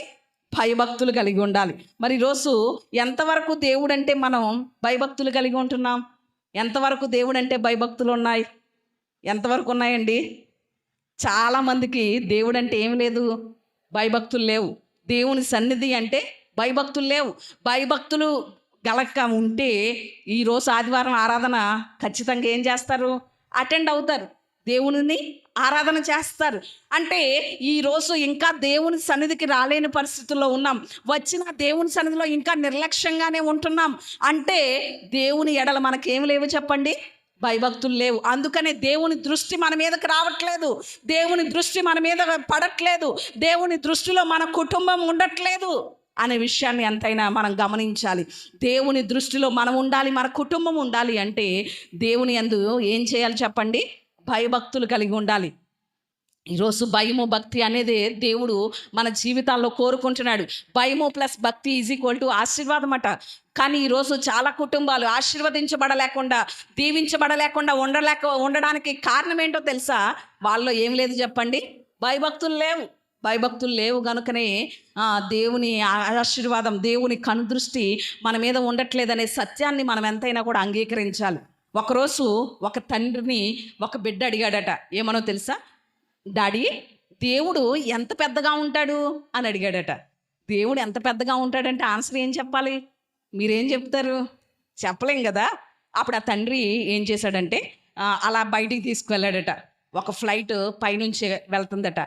ఫ్లైట్ వెళ్తుంది కదా ఆకాశంలో, ఆ ఫ్లైట్ని చూడు అనేసానంటే కుమారుడు అన్నాడట, ఫ్లైట్ చాలా చిన్నగా కనిపిస్తుంది డాడీ, ఎక్కడో ఉంది, నాకు కనిపించట్లేదు, నాకు కనిపించలేనంత చిన్నగా ఉంది ఫ్లైట్ అన్నాడట. ఎవరు? కుమారుడు. ఓహో అలాగా అని బండి ఎక్కించుకుని ఆ బండి మీద ఎక్కడికి తీసుకెళ్ళాడంటే ఎయిర్పోర్ట్కి తీసుకెళ్ళాడట. ఎక్కడికి తీసుకెళ్ళాడు చెప్పండి? ఆ కుమారుడిని ఎయిర్పోర్ట్కి తీసుకెళ్ళాడట. ఎయిర్పోర్ట్కి తీసుకెళ్తే అప్పుడే ఆ ఎగురుతున్నటువంటి ఫ్లైట్ ఏమైంది? ల్యాండ్ అయింది. ఎయిర్పోర్ట్లో ల్యాండ్ అయితే ఆ ఫ్లైట్ దగ్గరికి తీసుకువెళ్తే, డాడీ ఈ ఫ్లైట్ ఇంత పెద్దగా ఉందా అన్నాడట. దేన్ని చూసి? ఫ్లైట్ని చూసి. అంటే దూరంగా ఉన్నప్పుడు ఫ్లైట్ ఎలా కనిపించింది? చాలా చిన్నగా కనిపించింది అబ్బాయికి. కానీ దగ్గరకు వచ్చిన తర్వాత చాలా పెద్దగా, అది ఎంత పెద్ద సైజులో ఉందో కనిపించింది కదా. అంటే ఈరోజు దేవుని సన్నిధికి మనం దూరంగా ఉన్నంతసేపు దేవుడు ఎంత గొప్పవాడో, ఆయన ఎంత శక్తిమంతుడో మనకి తెలియదు. ఆయన ఎడల ఎలాంటి భయభక్తులు చూపించాలో, ఆయన సన్నిధిలో ఎలా వణుకుతూ ఉండాలో మనం అర్థం చేసుకోలేం దేవునికి దూరంగా మన జీవితాలు ఉన్నంత వరకు. కానీ దేవునికి దగ్గర అయ్యే కొలది, దేవునికి మరింత దగ్గర అయ్యే కొలది ఆయన ఎంత శక్తిమంతుడో, ఆయన ఎంత గొప్ప దేవుడో, ఆయన ఎంత పరిశుద్ధుడో, మనం ఎంత అల్పులమో, మనం ఎంత పాపులమో అనేటువంటి సత్యం మనకు తెలుస్తుంది. దేవునికి స్తోత్రం. అంటే ఈరోజు భయభక్తులు ఎవరు చూపించగలుగుతారు అంటే, దేవునికి దూరం అయ్యే వారికి ఎలా కనిపిస్తాడు? దేవుడు చిన్నగానే కనిపిస్తాడు, ఆయన గొప్పతనం ఏమీ కనిపించదు. కానీ దేవునికి దగ్గర అయ్యే కొలది, దేవుని సమీపించే కొలది ఆయన గొప్పతనం ఏంటో, ఆయన యొక్క మహోన్నత ఏమిటో, ఆయన యొక్క రోషం ఏంటో, ఆయన ఉగ్రత ఏంటో ఇవన్నీ తెలిసినప్పుడు మనం మరింతగా ఏమవుతాం చెప్పండి? దేవుడు అంటే భయభక్తులు చూపగలుగుతాం. ఈరోజు దేవుని సన్నిధికి దూరంగా ఉంటున్నాం కనుకనే ఆయన సన్నిధిలో ఆయన యొక్క గొప్పతనం తెలియక భయభక్తులు చూపలేకపోతున్నాం. కానీ దేవుని కనుదృష్టి ఎవరి మీద ఉంటుంది అంటే, ఎవరైతే దేవుని యందు భయభక్తులు కలిగి ఉంటారో వారిని దేవుడు ఏం చేస్తాడు చెప్పండి? దృష్టిస్తాడు, వారి పరిస్థితులను మారుస్తాడు. అదే వచనం రిపీట్ చేద్దామా? ఆయన కృప కొరకు కనిపెట్టు వారి మీద ఆయన దృష్టి నిలుచును. దేవునికి స్తోత్రం. హల్లెలూయా. రెండవదిగా, ఎవరిని ఆయన దృష్టిస్తాడు, ఎవరి మీద దేవుని యొక్క కనుదృష్టి ఉంటుంది అని ఆలోచన చేస్తే, ఎవరైతే ఆయన కృప కోసం కనిపెట్టుకుంటారో వాళ్ళనే దేవుడు ఏం చేస్తాడట? దృష్టిస్తాడు. అంటే ఈరోజు ఏదో ఒక అవసరం ఉంది, ఏదో ఒక ఇబ్బంది ఉంది, ఏదో ఒక సమస్య ఉంది. మనం ఏం చేస్తున్నాం? ప్రభువా నీవే దిక్కు, నీవు తప్ప నాకు ఆశ్రయం ఏది లేదు, నీవు తప్ప నాకు ఆధారం ఏది లేదు అని ఆయన కార్యం కొరకు, ఆయన చేసే ఆ గొప్ప కార్యం కొరకు, అద్భుతం కొరకు ఏం చేస్తున్నాం చెప్పండి? కనిపెట్టుకుంటున్నాం. అలా కనిపెట్టే వారి మీద దేవుని దృష్టి ఉంటుంది. కానీ కొంతమంది ఏం చేస్తారంటే, ఎన్నాళ్ళని ప్రార్థన చేస్తాం, ఎన్నాళ్ళని దేవుణ్ణి బతిమాలుతాం, మన ప్రయత్నాలు ఏం చేద్దాం, మనం చేద్దాం అని మన స్వబుద్ధిని ఆధారం చేసుకుని మన ప్రయత్నాలు చేయడమో, లేకపోతే ఏవేవో మన జ్ఞానాన్ని ఉపయోగించి మనం చేసే వారి మీద దేవుని దృష్టి ఉండదు. కానీ ఏది చేసినా నా దేవుడే చెయ్యాలి, నా దేవుడు తప్పక చేస్తాడు అని ఎవరైతే ఆయన కార్యం కొరకు కనిపెడతారో వారి మీదే దేవుడు ఏం నిలుపుతాడట? తన దృష్టిని నిలుపుతాడు. దేవునికి స్తోత్రం. హల్లెలూయా. ఈరోజు చాలామంది దేవుని కార్యం కొరకు కనిపెట్టరు, కానీ దేవుడు చేసేదాకా కనిపెట్టడం రాదు. కానీ ఎవరెవరి దగ్గర, మనుషుల దగ్గర కనిపెట్టమంటే మాత్రం కనిపెడతారు. అందుకనే విలాప వాక్యముల గ్రంథం 4వ అధ్యాయం 17వ వచనంలో చూస్తే, అక్కడ ఇశ్రాయేలీల యొక్క ప్రజలు దేనికోసం కనిపెట్టారట? వ్యర్థ సహాయం కోసం కనిపెట్టారట. దేనికోసం చెప్పండి? వ్యర్థ సహాయం కోసం కనిపెట్టారట వాళ్ళు మనుషుల్ని. కానీ దేవుణ్ణి కనిపెట్టలేదు. ఈరోజు దేవుని కొరకు గనక నీవు కనిపెడితే, ఒకవేళ ఆలస్యం అవుతుందా, ఆలస్యమైనా కూడా నా దేవుడు అద్భుతం చేస్తాడు అని దేవుడు చేసే వరకు కూడా నువ్వు కనిపెట్టగలిగితే ఆయన తప్పక నిన్ను దృష్టిస్తాడు. ఆయన కనుదృష్టి నీ మీద నిలుస్తుంది, నీ బిడ్డల మీద నిలుస్తుంది, నీ కుటుంబం మీద కూడా నిలుస్తుంది. అందుకని దేవుడి వాక్యం ఏం సెలవిస్తుందో తెలుసా? 25వ కీర్తన 3వ చరణంలో ఉన్న మాట ఏంటో తెలుసా? తన కొరకు కనిపెట్టు వారిలో ఎవ్వరునూ సిగ్గునందడు. దేవునికి స్తోత్రం, హల్లెలూయా. అంటే ఒకవేళ మనుషుల కోసం కనిపెట్టి నువ్వు సిగ్గుపడిపోవచ్చు, అధికారుల కొరకు కనిపెట్టి సిగ్గుపడిపోవచ్చు, రాసుల కొరకు కనిపెట్టి సిగ్గుపడిపోవచ్చు. కానీ దేవుని కార్యం కొరకు కనిపెడుతున్నావా? నిన్ను ఏ మాత్రము కూడా ఆయన ఏం చేయడు, సిగ్గుపడనివ్వడు. దేవునికి స్తోత్రం, హల్లెలూయా. 1844లో జార్జి ముల్లర్ అనేటువంటి గొప్ప దైవ సేవకుడు ఉన్నాడు. ఆయన తనకి 5 స్నేహితులు ఉన్నారట. 5 స్నేహితుల కొరకు వారు రక్షించబడాలి అని ప్రార్థన చేయడం మొదలుపెట్టారు.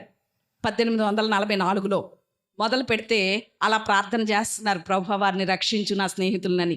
అలా ప్రార్థన చేస్తుంటే 2 సంవత్సరాలకు ఒక వ్యక్తి రక్షించబడ్డారట.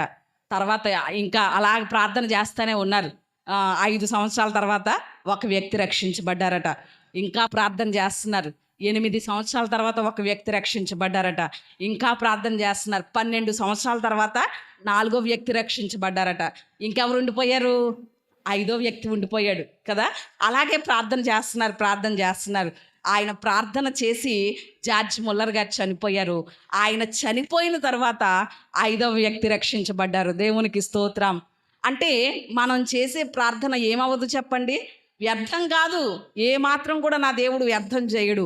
నీవు కనిపెట్టి ప్రార్థన చేయి దేవుని సన్నిధిలో. ప్రార్థనలో ఏ మాత్రం కూడా విసిగిపోకుండా, అలసిపోకుండా, ఇక నిరుత్సాహం అనేది, నిర్లక్ష్యం అనేది రానివ్వకుండా నా దేవుడు చేస్తాడు అనే పట్టుదలతో అలా కనిపెడతా ఉంటే దేవుని కార్యం తగిన సమయంలో జరుగుతానే వస్తుంది. దేవునికి స్తోత్రం, హల్లెలూయా. ఎవరి మీద దేవుని దృష్టి ఉంటుంది చెప్పండి? మొట్టమొదటిగా దేవుని యందు భయభక్తులు గలవారి మీద ఆయన దృష్టి ఉంటుంది. రెండవది, ఆయన కృప కొరకు ఎవరైతే కనిపెడతారో వారి మీద ఆయన దృష్టి ఉంటుంది. మూడవ విషయాన్ని కూడా చూద్దాం. ఇందాక ఆల్రెడీ మనం చదువుకున్నటువంటి 14వ కీర్తన 2వ చరణం, అలాగే సేమ్ మాటలు 53వ కీర్తన మొదటి 2 చరణాల్లో కూడా రాయబడతాయి. దేవుడు లేడని బుద్ధిహీనులు తమ హృదయంలో అనుకొందురు, కానీ వివేకం కలిగి దేవుణ్ణి వెదకవారు కలరేమో అని ఆయన ఆకాశం నుండి చూచి నరులను పరిశీలించుచున్నాడు. దేవునికి స్తోత్రం, హల్లెలూయా. ఎవరిని దృష్టిస్తున్నాడు? ఎవరిని చూస్తున్నాడు ఆయన అంటే, వివేకం కలిగి దేవుణ్ణి వెదకేవారు ఎవరైనా ఉన్నారా అని వెతుకుతున్నాడట. ఎవరిని దృష్టిస్తాడు అంటే, మూడవదిగా వివేకం కలిగి. వివేకం అంటే బుద్ధి. వివేకం అంటే ఏంటి చెప్పండి? బుద్ధి, జ్ఞానం, ఇలా చాలా అర్థాలు వస్తాయి.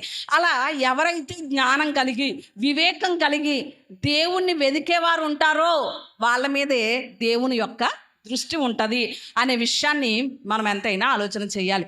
మరి ఈరోజు దేవుణ్ణి వెదకడం ఏంటండి? దేవుని సన్నిధిలోనే ఉన్నామండి మేము అనేసి అని అంటారు. దేవుని సన్నిధిలోనే ఉన్నాం, కానీ దేవుణ్ణి గురించినటువంటి ఇంకా గొప్పతనం మనకేమవ్వలేదు, అర్థం కాలేదు. అంటే దేవుణ్ణి ఆలోచనలు గ్రహించేటువంటి వివేకం ఇంకా మనకి రావట్లేదు. ఎన్ని వాక్యాలు విన్నా, ఎన్ని ప్రసంగాలు విన్నా, ఎన్ని అంశాలు విన్నా, దేవుని యొక్క మన పట్ల దేవుని యొక్క ఉద్దేశం ఏముందో, మన పట్ల దేవుని సంకల్పం ఏముందో గ్రహించేటువంటి వివేకం ఇంకా మనలో రావట్లేదనే విషయాన్ని మనం ఎంతైనా గమనించాలి. ఏది విలువైందో, ఏది విలువలేందో కూడా మనం గ్రహించాలి. అదే కదా వివేకం. ఆదాము ఏం చేశాడు? జీవవృక్ష ఫలాలు దేవుడిస్తే జీవవృక్ష ఫలాలను తినడం మానేసి ఏం తిన్నాడు? మంచి చెడ్డ తెలివినిచ్చేటువంటి వృక్ష ఫలాలు తిన్నాడు. అంటే ఈరోజు మంచి చెడ్డలేంటో మానవుడికి తెలుసా లేదా చెప్పండి? తెలుసు కదా. మంచి ఏంటో చెడేంటో తెలుసు. ఆ మాత్రం వివేకం ఉంది కదా. అంటే ఈరోజు మంచేదో చెడేదో తెలుసుకునే అంత వివేకం మానవుడికి ఉన్నా కూడా ఇంకా వివేకం లేనటువంటి, బుద్ధి లేనటువంటి పనులే ఏం చేస్తున్నారు? మానవులు చేస్తున్నారు. ఒక ఎగ్జాంపుల్ చెప్తాను. దేవుని సన్నిధి అన్నిటికంటే ఏంటి చెప్పండి? విలువైనది. మరి దేవుని సన్నిధికి ఇంపార్టెన్స్ ఇస్తున్నామా? అది మంచిదని, విలువైనదని తెలిసి కూడా దేనికి ఇస్తాం? దేవుని సహవాసానికి ప్రాధాన్యత ఇవ్వం. దేవుని సన్నిధి విలువైనది, దానికి ఇవ్వం ప్రాధాన్యత. దేనికి ఇస్తాం? లోక స్నేహానికి, లోక సంబంధమైనటువంటి సహవాసాలకే ప్రాధాన్యత ఇస్తాం. మరి దేవుడు వెదికేది ఎవరిని? ఎవరైతే వివేకం కలిగి మంచి నిర్ణయాలు తీసుకుంటారో, ఎవరైతే విలువైన వాటిని ఎంచుకుంటారో వారు ఎవరు ఉంటారా, వాళ్ళని నేను దృష్టిస్తున్నాను అంటున్నాడు దేవుడు. మరి ఈరోజు ఎంతవరకు వివేకం చూపుతున్నావు? మీకు ఎగ్జాంపుల్ మీకు బాగా అర్థం కావాలంటే యాసావు యాకోబుల్ని చూసుకుందాం. ఆది కాండంలో వాళ్ళు మనకి కనిపిస్తారు కదా. యాసావు ఎవరట? అరణ్యపు వాసట. యాసావు ఎవరు చెప్పండి? అరణ్యపు వాసి. యాకోబు ఎవరు? గుడారపు వాసి. ఆ మాటలు మీకు ఆది కాండంలో కనిపిస్తాయి. ఆది కాండం ఎప్పుడు చదవలేదేమో. యాసావు ఎవరట? అరణ్యపు వాసి. అంటే అరణ్యంలో వేటాడేటువంటి విధానం, లోక సహవాసాలు ఎక్కువ. ఎవరికి? యాసావు గారికి. యాకోబు ఎవరు? గుడారపు వాసి. గుడారము అంటే దేవుని సన్నిధి అనుభవం కలిగిన వాడు, దేవునితో సహవాసం కలిగిన వాడు యాకోబు. వీళ్ళిద్దరికీ కూడా వ్యత్యాసాలు ఉన్నాయి. అంటే ఈరోజు ఏది విలువైనదో, విలువైన దానికోసం విలువలేని దాన్ని విడిచిపెట్టాలి మనం. ఆ విషయాన్ని గ్రహించడమే వివేకం. ఇక్కడ యాసావు గారు అరణ్యపు వాసి, లోక సహవాసాలు ఎక్కువ. కానీ యాకోబు దేవుని సహవాసంలో గడిపేటువంటి అనుభవం ఎక్కువ. ఈ యాసావు లోక సహవాసం ఎక్కువ గనక ఉపవాసం ఉన్నారనుకుందాం. ఇద్దరం ఉపవాసం ఉంటే తిరిగి వచ్చాడు. ఈలోగా యాకోబు దేవుని సన్నిధి అనుభవం ఎక్కువ కదా, దేవునితో సహవాసం చేయడం కూడా ఎక్కువ కదా, ఉపవాసం ఉండడం కూడా అలవాటే యాకోబుకి. దేవుని సన్నిధిలో సహవాసం చేసేవారికి ఏం అలవాటు అవుతాయి? ఉపవాసం ఉండడం కూడా అలవాటు అవుతుంది. లోకంలో తిరిగే వాళ్ళు ఏం చేయలేరు? ఉపవాసాలు చేయలేరు కదా.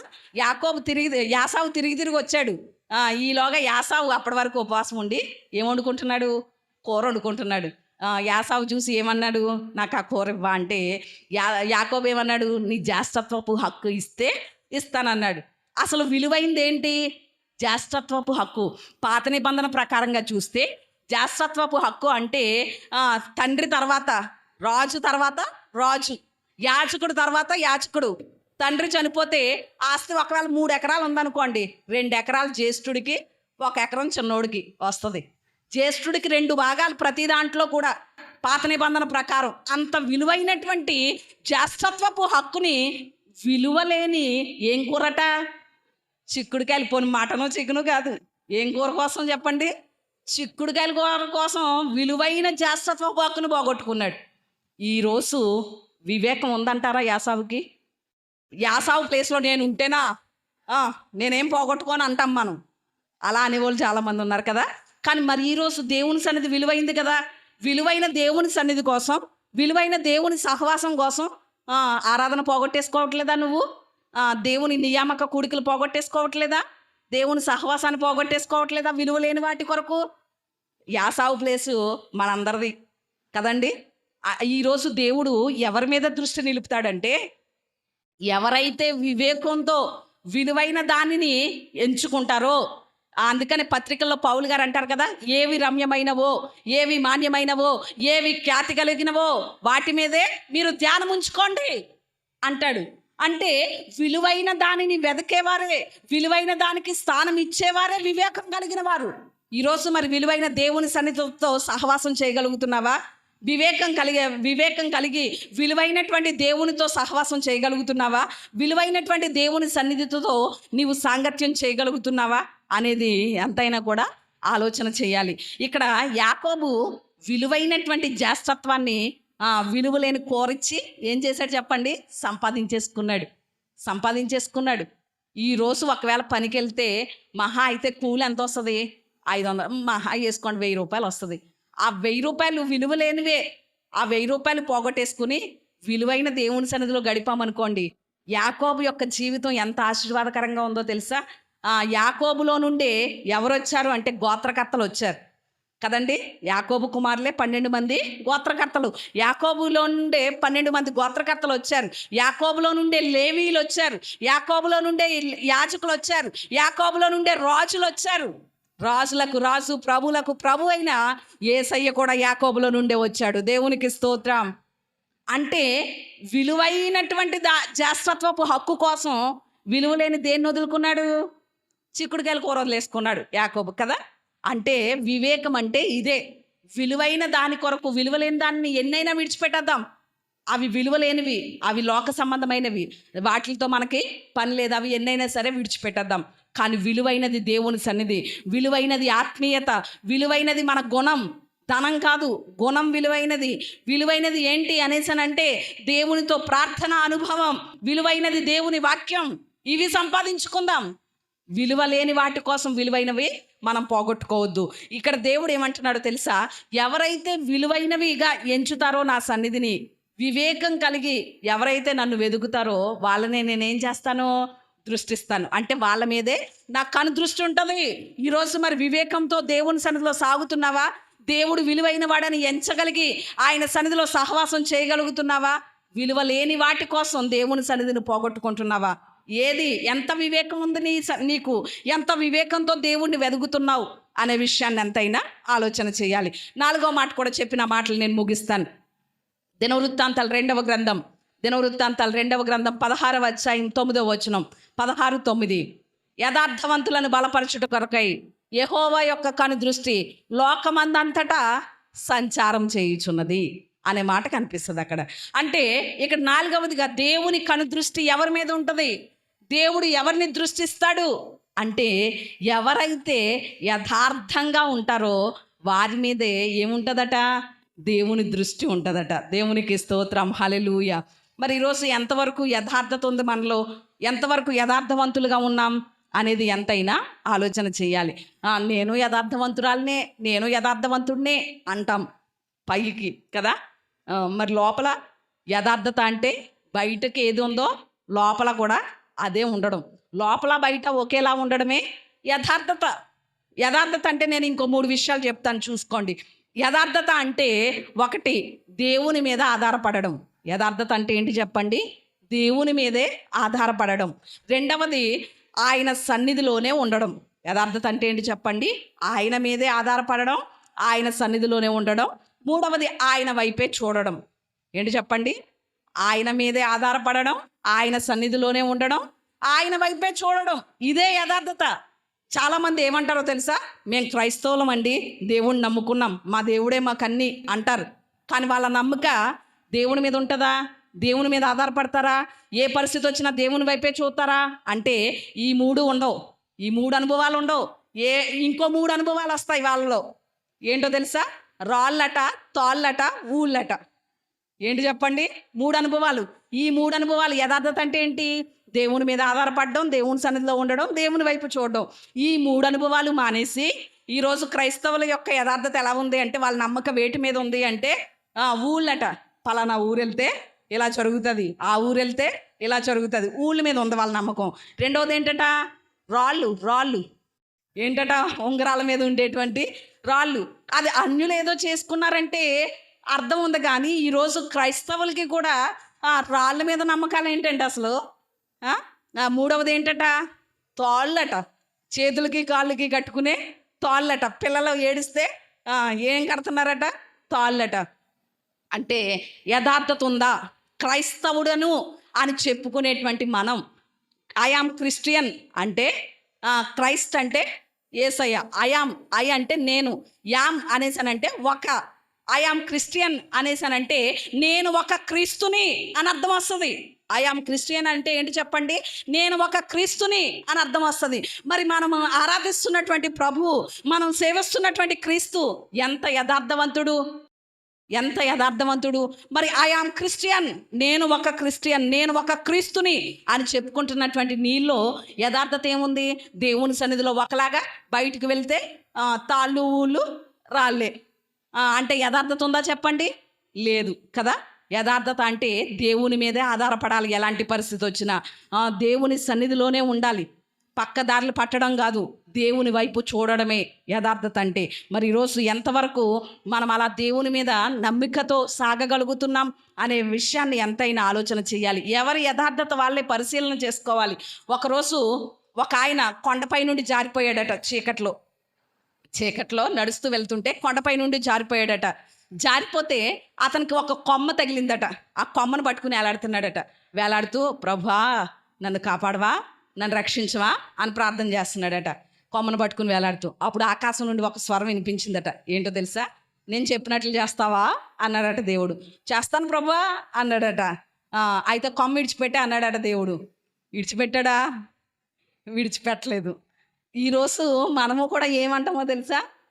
నువ్వేం చెప్తాదే ప్రభువా, నీ చిత్తం ఏంటో తెలియచేయ ప్రభా అంటాం. తీరా దేవుని చిత్తం తెలియచేసిన వరకు ఉండి ఏమంటాం? అయ్య బాబోయ్, ఇలా అయితే కష్టం బాబోయ్, నేను చేయలేను ప్రభా అంటాం కదా. అంటే యథార్థత ఎంతవరకు ఉంది? తీరా కొమ్మ ఇడిచిపెట్టలేదు. మరునాడికి ఇలా పట్టుకుని అలాడ్డం కదా. మనిషి ఎంత బరువు ఉంటాడు? 70-80 కేజీలు ఉంటాడు కదా. ఆ 70-80 కేజీలు చేతుల మీద వేలాడ్డం కదా. చేతులన్నీ వాసిపోయి జబ్బలన్నీ పులిసిపోయినాయట. ఉదయం అయ్యింది, తెల్లారాక చూస్తే అతను వేలాడేసరికి నేల ఎంత ఎత్తులో ఉందో తెలుసా? ఒక అడుగు ఎత్తులో ఉందట. అడుగు ఎత్తులో వేలాడుతున్నాడు. అందుకే దేవుడు ఏమన్నాడు? విడిచిపెట్టారా నాయన అంటే ఏం లేదు, నమ్మక లేదు. ఒకవేళ విడిచిపెట్టేస్తే పడిపోతానేమో అని తన ప్రయత్నంతో ఏం చేశాడు చెప్పండి? పట్టుకుని వేలాడాడు. ఈరోజు యథార్థత దేవుడు కోరుకుంటున్నాడు. దేవుడు విడిచిపెట్టేమన్నాడా? విడిచిపెట్టాయి. వద్దన్నాడా? మానేయి. చేయమన్నాడా? చెయ్యి. అదే యథార్థత అంటే. ఈరోజు మరి ఎంతవరకు మనం యథార్థత కలిగి ఉంటున్నాం? దేవుని కనుదృష్టి ఎవరి మీద ఉంటుంది అంటే, ఎవరైతే యథార్థవంతులుగా ఉంటారో వారి మీదే దేవుని కనుదృష్టి ఉంటుంది. దేవునికి స్తోత్రం, హల్లెలూయా. 5వ మాట, చివరి మాట చెప్పిన మాటలు నేను ముగిస్తాను. యెషయా గ్రంథం 66వ అధ్యాయం 2వ వచనం. ఎవడు దీనుడై వణుకుచు నా మాట విని వణుకుచు ఉండునో వారినే నేను దృష్టించుచున్నాను. దేవునికి స్తోత్రం, హల్లెలూయా. ఇక్కడ స్వయంగా దేవుడే చెప్తున్నాడు. ఏమనో తెలుసా? నేను దృష్టించాలి అంటే నాయనా, ఒరే నా కుమారుడా, నా కుమార్తె, నా దృష్టి నీ మీద పడాలి అంటే, నా దృష్టి నీ బిడ్డల మీద పడాలి అంటే, నా దృష్టి నీ కుటుంబం మీద పడాలి అంటే, నా దృష్టి నీ పరిస్థితుల మీద పడి ఆ పరిస్థితులన్నీ మారిపోవాలి. నీకున్న ఇరుకుల నుండి ఇబ్బందులను తొలగిపోవాలి. ఆశీర్వాదకరంగా నీ కుటుంబం ఉండాలి అంటే, ఎవడు దీనుడై నలిగిన హృదయము గలవాడై నా మాట విని వణుకుచూ ఉండునో వాని మీదే నా దృష్టి ఉంటుంది అంటున్నాడు. దేవునికి స్తోత్రం. అంటే 5వదిగా దేవుని మాట విని వణకడం అంటే ఏంటో చెప్పనండి? దీనత్వం. ఏంటి చెప్పండి? దీనత్వం. ఎవరైతే దీనత్వం కలిగి ఉంటారో, ఎవరైతే తగ్గింపు స్వభావం కలిగి ఉంటారో వాని మీదే ఏముంటుంది చెప్పండి? దేవుని దృష్టి ఉంటుంది. ఈరోజు లోకంలో వాళ్ళు చాలా తగ్గించుకునే ఉంటున్నారు. అన్యులైన వాళ్ళకి చాలా తగ్గింపే. వాళ్ళకి ఆస్తులు ఉన్నా, పొలాలు ఉన్నా, ఎకరాలు ఉన్నా, ఇల్లులు ఉన్నా, స్థలాలు ఉన్నా, ఏమున్నా ఉన్నట్లుగా కనిపించరు. ఎవరినైనా చూడండి, అన్యుల్ని ఉన్నట్లుగా కనిపించరు. చాలా తగ్గింపుతోటే కనిపిస్తారు అన్యులు. కానీ ఈ మాయరోగం ఏంటంటే క్రైస్తవులకే బడా ఎక్కువ. వెనకాల చూస్తే ఏముండదు, ఏముండదు. కానీ చూస్తే బిల్డప్ మాత్రం ఎక్కువ కదా. చాలా బడా ఎక్కువ. కానీ దేవుడు కోరుకునేది ఏంటో తెలుసా? దీనత్వం. ఎవరైతే తగ్గింపు కలిగి ఉంటారో, నీకెన్నైనా ఉండని, నీకున్నవన్నీ ఎవరిచ్చారు? దేవుడే ఇచ్చాడు. అందం ఉందా, ఆస్తి ఉందా, అంతస్తులు ఉన్నాయా, ఐశ్వర్యం ఉందా, ఏదైనా ఉండని, నీకున్నదంతా ఇచ్చింది దేవుడే. ఏది ఇచ్చినా, ఏది నాకున్నా నా దేవుని వల్లనే నాకు కలిగింది అనేటువంటి కృతజ్ఞతతో జీవించాలి తప్ప నాకు ఇది ఉంది, అది ఉంది అనేటువంటి గర్వం ఏమాత్రం కూడా పనిచేయదు. పడిపోవడానికి తొలిమెట్టు ఏంటో తెలుసా? గర్వం. పడిపోవడానికి తొలిమెట్టు ఏంటి చెప్పండి? గర్వం. కానీ అదే దేవుని రాజ్యానికి తొలిమెట్టు ఏంటో తెలుసా? దీనత్వం. దేవుని రాజ్యానికి తొలిమెట్టు ఏంటి? దీనత్వం. పడిపోవడానికి తొలిమెట్టు గర్వం. మరి ఈరోజు గర్వంగా గనక ఉంటే, అతిశయంతో ఉంటే, నాకేంట్లే అనేటువంటి రెక్లెస్ తల పొగరు ఉంటే మన మీద ఏముండదు చెప్పండి? దేవుని దృష్టి ఉండదు. ఈరోజు చాలామందికి ఇది ఎక్కువ. ఆత్మీయులు అనేటువంటి వారికి కూడా వాళ్ళ ప్రార్థనా జీవితాన్ని బట్టి గర్వం ఎక్కువ. ఏంటి చెప్పండి? నేను ఎంతసేపు ప్రార్థన చేయగలను అనే గర్వం కూడా వచ్చేస్తూ ఉంటుంది చాలామందికి. నేను ఇంత బాగా పాడగలను, లేకపోతే నేను ఇంత గొంపుని వాక్యం చదివేయగలను అనేటువంటి గర్వాలు కూడా మనలోనికి రావడానికి వీరలేదు. ఆత్మీయతను బట్టి కూడా దేవుడు మనల్ని కోరుకునేది ఇదేంటి అంటే దీనత్వం కోరుకుంటున్నాడు మనలో. మన తగ్గింపు స్వభావాన్ని బట్టి దేవుని కనుదృష్టి మన మీద ఉంటుంది. దేవుడు మనల్ని ఆశీర్వదిస్తాడనే విషయాన్ని ఎంతైనా ఆలోచన చేయాలి. చరిత్రలో గర్వంతో ఎంతోమంది వాటం పాలైపోయారు, ఎంతోమంది అపచయం పాలైపోయారు. ఒక సన్నివేశం నేను మీకు చూపిస్తాను. యెహోషువ గ్రంథం 7వ అధ్యాయం 4వ వచనంలో చూస్తే అక్కడ ఇశ్రాయేలీలు 7:4 అది నోట్ చేసుకుని ఇంటికి వెళ్ళిన తర్వాత చదువుకోండి. ఇశ్రాయేలీలు అప్పటికి దేన్ని జయించారు? యెరికోను జయించేశారు. ఇశ్రాయేలీలు కనాన్ని స్వాధీనపరుచుకుంటూ యెహోషువ యొక్క ఏలుబడిలో, యెహోషువ యొక్క న్యాయకత్వంలో యెరికోను జయించేశారు. వారికి ఏ పట్టణం ఎదురైంది అంటే హాయి అనే పట్టణం ఎదురైంది. ఏ పట్టణం చెప్పండి? హాయి. చాలా చిన్న పట్టణం అట. అప్పుడు వీళ్ళు ఏమనుకున్నారు, అసలు ఫస్ట్ ఎరుకోని జయించేటప్పుడు ఏమనుకున్నారు, ప్రభువా ఎలా జయించమంటావు, ఎవరిని వెళ్ళమంటావు ముందు అంటే, దేవుడు యోధా వంశస్థుల్ని ముందు వెళ్ళండి, లేకపోతే రూబేనీయులు ముందు వెళ్ళండి, తర్వాత వీళ్ళు నడవండి అని అన్ని హెచ్చరికలు దేవుడు ఇచ్చినట్లుగా చేశారు. ఇప్పుడు హాయి ఎదురైనప్పుడు కూడా ఏం చేయాలి, ప్రభువా ఎవరిని వెళ్ళమంటావు, ఎంతమందిని తీసుకుని వెళ్ళమంటావు, ఎలా యుద్ధం చేయమంటావు అని అడగాలా లేదా? ఏమనుకున్నారో తెలుసా, తాడినే తన్నేసాం. తాడి అంటే ఏంటి, ఎరుకో కదా, తల అంటే తాడినే తన్నినోళ్ళకి తలను తన్నడం ఒక లెక్క అనేసి అని ఏం చేశారు చెప్పండి, దేవుని మన్ని అడగకుండా దేవుని సన్నిధిలో ప్రార్థన చేయకుండా వెళ్ళిపోయారు. వీళ్ళ గర్వాన్ని బట్టి చిన్న పట్టణం అయినటువంటి హాయిని ఏం చేయలేకపోయారు, జయించలేకపోయి పారిపోయి వచ్చేసారు. పారిపోయి వాళ్ళ తరుముతా ఉంటే హాయి వారు వీళ్ళ పారిపోయి వచ్చేసారు. అంటే ఓటమి ఎందుకు వచ్చేసింది, అపచయం ఎందుకు వచ్చేసింది, దేవుని ఏలుబడిలో ఉండి కూడా, దేవుని జనాంగంగా పిలువబడి కూడా, దేవుని ప్రజలుగా ముద్రించబడి కూడా ఈరోజు ఓటమి పాలైపోతున్నాం. చాలాసార్లు అపచయాన్నే ఎదుర్కొంటున్నాం, అనేక ప్రయత్నాల్లో ఓడిపోతున్నాం. మనం చేసే ప్రయత్నాలు సఫలం అవ్వట్లేదు, మనం చేసే పనులు సఫలం అవ్వట్లేదు, అనేక చోట్ల అనేక సార్లు ఓటమి పాలైపోతున్నాం మనము కూడా. అంటే కారణం ఏంటో తెలుసా, దేవుని ప్రజలకు ఎప్పుడు దేవుడు ఏమిస్తాడు, విజయాన్నే ఇస్తాడు. దేవుని ప్రజలకు దేవుడు జయాన్నే ఇస్తాడు. కానీ ఈరోజు అపచయం పొందుకుంటున్నామంటే, ఓటమి పొందుకుంటున్నామంటే కారణం ఏంటో తెలుసా, దేవునిలో లోపం లేదు, మన గర్వాన్ని బట్టే, మన అతిశయాన్ని బట్టే ఓటం పాలవుతున్నాం. ఇక్కడ వీళ్ళు తాడిని తన్నినోళ్ళకి తలొక లెక్క అనేసి అని గర్వంతో వెళ్ళిపోయారు గనక ఏమైపోయింది చెప్పండి, ఓటం పాలైపోయారు. అంటే సమస్య పెద్దదైతేనే ప్రార్థన చేస్తావా, చిన్నదైతే ప్రార్థన చేయవా? వీళ్ళ ఆలోచన ఏంటి చెప్పండి, ఎరుకో పెద్దదే పట్టణం, ఎరుకో దగ్గరేమో ప్రార్థన చేశారు, హాయి పట్టణం చిన్నదే. అంటే సమస్య చిన్నదైతే ప్రార్థన చేయవా చెప్పు, సమస్య పెద్దదైనా చిన్నదైనా ఏం చేయాలి, ఖచ్చితంగా ప్రార్థన చేయాలి. అంటే ఈరోజు మన అతిశయమే మనం ఓటం పాలైపోవడానికి, అపజయం పాలైపోవడానికి కారణమైపోతుంది. మరి ఈరోజు ఎంతవరకు చాలామంది సేవకుల మాటకి కూడా రెక్లెస్గా ఉంటారు, తలపొగరగా ఉంటారు. ఇలా కాదు నాయన అలా ఉండాలి అనేసి అని చెప్తా ఉంటే మీరేంట్లే చెప్పేది అన్నట్లుగా చూస్తూ ఉంటారు. కానీ మన గర్వం మనల్ని ఏం చేస్తుంది చెప్పండి, పాడు చేస్తుంది, నాశనానికి తీసుకువెళ్తూ ఉంటుంది. కానీ ఈరోజు దేవుని యొక్క కనుదృష్టి మన మీద ఉండాలి అంటే ఏం చేయాలి చెప్పండి, తగ్గింపు, దీనత్వం అనేది మనలో ఉండాలి. ఒక వాస్తవ సంఘటన చెప్పిన మాటలు నేను ముగిస్తాను. ఒక పల్లెటూరులో ఒక నిరుపేద వ్యక్తి ఉండేవాడట. అతనికి కనీసం తినడానికి కూడా ఆహారం ఉండేది కాదు. అలాంటి నిరుపేద వ్యక్తి ఆహారం లేకపోయినా, కట్టుకోవడానికి వస్త్రం లేకపోయినా దేవుని సన్నిధి మాత్రం విడిచిపెట్టేవాడు కాదు. ఆదివారం వచ్చేసరికి ఆరాధనకు వచ్చేసేవాడట. నియామక కూడుకుల్లో అది దేవుని సన్నిధి అలా సాగుతూ ఉండేవాడట. అతన్ని చూసి పాస్టర్ గారికి చాలా జాలేసేసిందట. అప్పుడు పాస్టర్ గారు దేవుని సన్నిధిలో చేసిన ప్రార్థన ఏంటో తెలుసా, ప్రభువా నా జీవితంలో ఏమీ చెయ్యక్కర్లేదు, నాకేమీ ఇవ్వక్కర్లేదు, కానీ ఇతని పరిస్థితులు మాత్రం మార్చు ప్రభు అని అతని పక్షంగా పాస్టర్ గారు ఏం చేశారట, అతని పరిస్థితి చూసి ప్రార్థన చేశాడట. ప్రార్థన చేస్తే దేవుడు కార్యం చేశాడు. ఎలా చేశాడంటే, ఆయన అలా వెళ్తూ ఉంటే ఒక ఆవు దొరికిందట. ఆయనకి ఏం దొరికింది చెప్పండి, ఆ వ్యక్తికి ఒక ఆవు దొరికిందట. ఓహో ఆవు దొరికిందని ఆ ఆవు పాలు పితుక్కుని అమ్ముకుంటా జీవనం సాగిస్తున్నాడు. ఆ ఆవు కాస్త దేవుని యొక్క కటాక్షం మన మీద ఉందనుకోండి, దేవుని కనుదృష్టి ఉందనుకోండి, ఒక్క ఆవు ఎన్ని ఆవులు అవుతుంది, 10 ఆవులు అవుతుంది కదా. అతని మీద కూడా దేవుని దృష్టి ఉంది కాబట్టి ఆవు కాస్త ఎన్ని ఆవులైనవి, 10 ఆవులైనాయి అట. ఇక ఆస్తులు అంతస్తులు, ఆ ఊర్లోనే ఒక భూస్వామి అయిపోయాడట. మంచి ఆసాంగా పేరు పొందుతున్నాడు.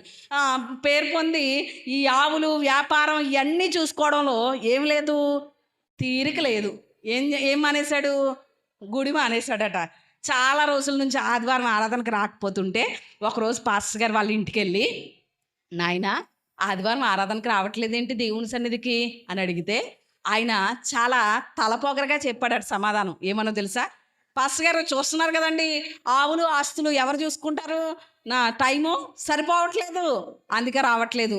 ముందు ఎలా మాట్లాడేవాడు దైవ సేవకునితో, లేని పరిస్థితుల్లో ఉన్నప్పుడు అయ్యగారు అనేసి అని మాట్లాడేవాడు. ఇప్పుడు కాస్త పిక్కల చేతిలో ఆడేసరికి మాటలో కూడా ఏమొచ్చేస్తుంది చెప్పండి, మార్పు వచ్చేస్తుంది. గర్వం, ఏం మాట్లాడుతున్నాడు అనేసి అంటే, అయ్యగారు ఆస్తుల్ని ఆవుల్ని ఎవరు చూసుకుంటారండి, ఖాళీ లేదండి అన్నాడట. అక్కడే నిలబడి పాస్టర్ గారు ప్రార్థన చేశారట. ఏమన్నా తెలుసా, ప్రభువా నీవు భౌతిక సంబంధమైన ఆస్తులు కాదు, ఒక మనిషి నశించిపోకుండా ఉండడమే నీకు కావాలి గనక ఈ బిడ్డ యొక్క ఆత్మ నశించిపోకుండా ఉండడం కోసం నువ్వు సమయం దయచేయి ప్రభువా అని ప్రార్థన చేసి చాలా వేదంతో వెళ్ళిపోయారట పాస్టర్ గారు. ఆవులన్నీ రోగాలు వచ్చి చచ్చిపోయినాయట, ఆస్తులన్నీ ఏమైపోయినాయి, తరిగిపోయినాయి. మునుపు ఎలాంటి పరిస్థితిలో ఉండేవాడో ఇప్పుడు అదే పరిస్థితికి వచ్చేసాడు. అప్పుడు పరిగెట్టుకుని దేవుని సన్నిధికి వచ్చాడట. దేవుడు ఇచ్చిన దాన్ని బట్టి మనం ఏం చేయకూడదు చెప్పండి, గర్వించకూడదు, అతిశయించకూడదు. దేవుడు ఇచ్చే కొలది మనం తగ్గించుకుని ఉంటే, దేవుడు ఇచ్చే కొలది ఒదిగి ఉంటే ఇంకా ఇస్తాడు దేవుడు. దేవునికి స్తోత్రం. ఇంకా ఆశీర్వదిస్తాడు కదా, ఇంకా దీవిస్తాడు కదా. ఏదో కొంచెం ఉంది అనేసని మనం హెచ్చించుకుంటే ఉన్నది కాస్త తీసేస్తాడు. కానీ దేవుడు హెచ్చించే కొలది మనం తగ్గించుకుని ఉంటే ఇంకా ఏం చేస్తాడు, హెచ్చిస్తాడు, ఆశీర్వదిస్తాడు. ఈరోజు నా దేవుడు చెప్తున్నాడు, నా కనుదృష్టి ఎవరి మీద నిలుపుతానో ఆ మనిషి కానీ, ఆ వ్యక్తి కానీ, ఆ కుటుంబం కానీ, ఆ దేశం కానీ, ఎవరి మీద నా కనుదృష్టి ఉంటుందో వాళ్ళు ఏం చేయబడతారు, ఆశీర్వదించబడతారు. ఈరోజు నా కనుదృష్టి మీ మీద ఉండాలి అంటే మీరు నా ఎడల ఏం కలిగి ఉండాలి, భయభక్తులు కలిగి ఉండాలి. మీరు నా కృప కొరకు కనిపెట్టాలి, వివేకం కలిగి దేవుణ్ణి వెదకాలి, యథార్థవంతులుగా ఉండాలి. దీనత్వం కలిగి ఉంటే నేనేం చేస్తాను, మిమ్మల్ని దృష్టిస్తాను. మీ మీద నా కనుదృష్టి నిలుపుతాను, మీ కుటుంబాల మీద నా కనుదృష్టి నిలుపుతాను, మీ బిడ్డల మీద నా కనుదృష్టి నిలుపుతాను, మీ పరిస్థితుల మీద నా కనుదృష్టి నిలుపుతాను, మీరు చేసే వ్యాపారాల మీద కనుదృష్టి నిలుపుతాను, మీ పనుల మీద, మీ పాడి మీద, మీ పంటల మీద, సమస్తం మీద నా కనుదృష్టి నిలుపుతానని దేవుడు సెలవిస్తున్నాడు. మరి దేవుని కనుదృష్టి పొందాలి అంటే ఇవన్నీ మనం చేస్తే తప్పక దేవుడు ఏం చేస్తాడు చెప్పండి, ఆయన కనుదృష్టి మన మీద నిలుపుతాడు. ఆయన కనుదృష్టి కనుక పొందుకుంటే మన కుటుంబాల్లో ఆశీర్వాదం చూస్తాం, మేలులు కలుగుతాయి. మనం చేసే ప్రతి ప్రార్థన అంగీకరించబడుతుంది. ఒకవేళ ఇంతవరకు మనుషుల దృష్టిలో ఉండాలని చూసామేమో, ఆ ఆలోచన విడిచిపెడదాం. ఈరోజు మొదలుకొని, ఉదయకాలం మొదలుకొని, ప్రభువా నీ కనుదృష్టిలో నేను ఉండాలి, నీ దృష్టి నా మీద ఉండాలి, నా కుటుంబం మీద ఉండాలి. ఈ 5 లక్షణాలు నేను కలిగి జీవిస్తాను, అట్టి కృప నాకు దయచేయని ప్రార్థన చేసుకుంటే అలాగున దేవుడు మన మీద ఆయన కనుదృష్టి నిలుపుతాడు. అట్టి కృప దేవుడు మనందరికీ దయచేయును గాక. ఆమెను అందరం కూడా